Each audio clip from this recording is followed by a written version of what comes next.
hello everyone की खबर आपनालोকৰ आशा करू आपनालोক সকলো ভালে আছে মোৰ চেনেলৰ অন্য এটা ভিডিঅলৈ आपनालोক সকলোকে স্বাগতম জনাইছো আজি মই आपनाলোকৰ ওচৰলৈ সুজি আৰু আলুৰে বনোৱা পৰঠাৰ ৰেচিপি লৈ আহিছো বনাবলৈও সহজ আৰু খাবলৈও বহুতেই টেষ্টি হয় ঘৰতে যেহেতু বনাইছিলো ভিডিঅ' এটা কৰি থলো আৰু आपनाলোককো দেখুৱাও মইনো কেনেকৈ বনালো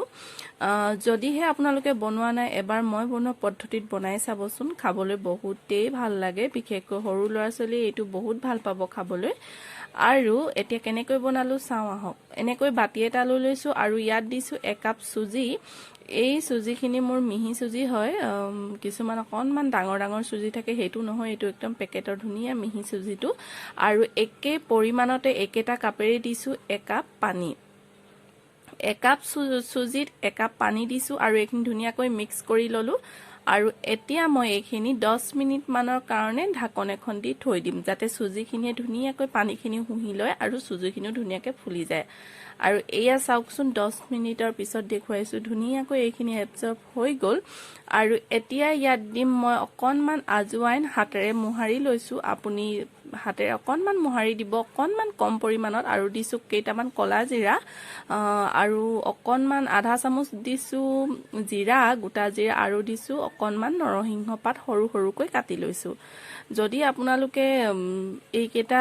দিব নিবিচাৰে তেতিয়া হলে নিদিলেও একো নাই কিন্তু দিলে সোৱাদটো বেছি ভাল হয় সেই কাৰণে দিছো আৰু মই ফ্লেভাৰ কিটাও ভাল পাও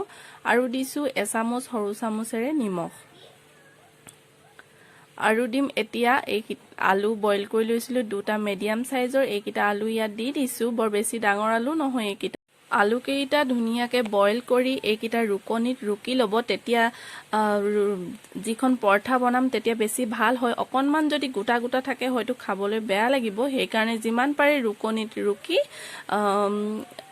এনেকৈ মিহি কৰি ললে বেছি ভাল হয় মই ধুনিয়াকে ৰুকনিত ৰুকি ললো দেখুৱাই থকা নাই এইখিনি বহুত দীঘলীয়া হৈ যায় ভিডিঅটো আৰু এতিয়া যিমান পাৰো ধুনিয়াকৈ এইখিনি মই আটা মঠাৰ দৰে এটা ডো বনাই লম ধুনিয়াকৈ মিক্স কৰিম ইয়াত কিন্তু মই অকনমানো পানী ব্যৱহাৰ কৰা নাই এনেকৈ মোৰ হৈ যাব মিক্স কৰি এয়া চাওকচোন ধুনিয়াকৈ এইখিনি ঢিলা হৈ আছে বাৰু ঢিলা হৈ থাকিলেও একো নাই আৰু এতিয়া মই এইখিনি 5 মিনিট সময়ৰ কাৰণে ঢাকি থৈ দিম আৰু এয়া মই 5 মিনিটৰ পিছত ঢাকনখন খুলি দিছো আৰু এতিয়া মই এইখিনি অকনমান ৰিফাইন দি দিম যাতে হাতত লাগি নধৰে আৰু হাতখনটো খুব ধুনিয়াকৈ ৰিফাইন লগাই ল'ব লাগিব নহলে হয়তো হাতত লাগি ধৰিব দেখিছেই নহয় কিমানখিনি কোমল হৈ আছে আৰু এবাৰ অকনমান ভালদৰে এনেকৈ মই মঠি লম মঠি লোৱাৰ পিছত এতিয়া এনেকৈ যিমানটো জুখত আপোনালোকে কৰে হেতু আপোনালোকৰ ওপৰত কথা জুখটো সৰু সৰুকৈ কৰে বা ডাঙৰ ডাঙৰকৈ কৰিব পাৰে মই ইমানটো জুখতে দি দিছো আৰু ধুনিয়াকৈ গোল কৰি সাৰ্কুল কৰি লম হাতত তেল লগাই ললে একো নাই বাৰু দুইখন হাতত তেল লগাই লব আৰু এয়া চাওক নিজে ধৰি মোবাইলটো ধৰি ভিডিঅ' কৰি আছো কাৰণে অকনমান অসুবিধা হৈছে এনেকৈ দেখুৱাই দিছো আৰু এয়া দেখিছেনে এনেকৈ আটা ভালদৰে যাতে হানি লয় এই বেলুতে যাতে লাগি নধৰে ধুনিয়াকৈ আটা হানি ল'ব লাগে শুকান আটা আৰু চাওকচোন ইমানটো জুখতে কৈছো আৰু অকনমান ডাঠ কৰিছো ওচৰৰ পৰা দেখুৱাই দিছো আপোনালোকক এনেকৈ ডাঠ কৰি দিছো মই ৰুটি কেইখন আৰু এয়া চাওক ধুনিয়াকৈ মই আটা কেইখন বেলি ললো আৰু এতিয়া মই কেৰাহী এখন পাতি দিছো আৰু ইয়াতে এতিয়া তেল অকনমান হৰহকৈ দি দিছো ৰিফাইন অইল আৰু এতিয়া মই এনেকৈ এখন এখনকে ভাজি লম বনাবলৈও সহজ খাবলৈও ভাল হয় আপোনালোকে স্কুলত টিফিনত লৰা ছোৱালীক বনাই দিব পাৰে তাহাতে বহুতেই ভাল পাব আৰু ইয়া চাওকচোন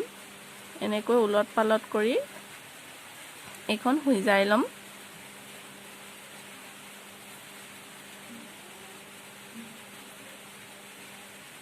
গেছৰ ফ্লেমটো মিডিয়াম কৰি থৈছো যাতে তেলখিনি গৰম হৈ থাকিলেহে ৰুটিখন বেছি ভাল হয় আৰু ধুনিয়াকৈ সিজে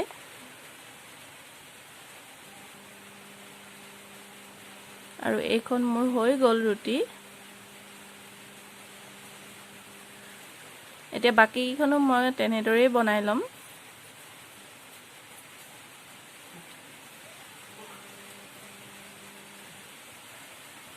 আৰু এয়া দেখিছেনে বাকিখনো মই তেনেকৈ বনাই ললো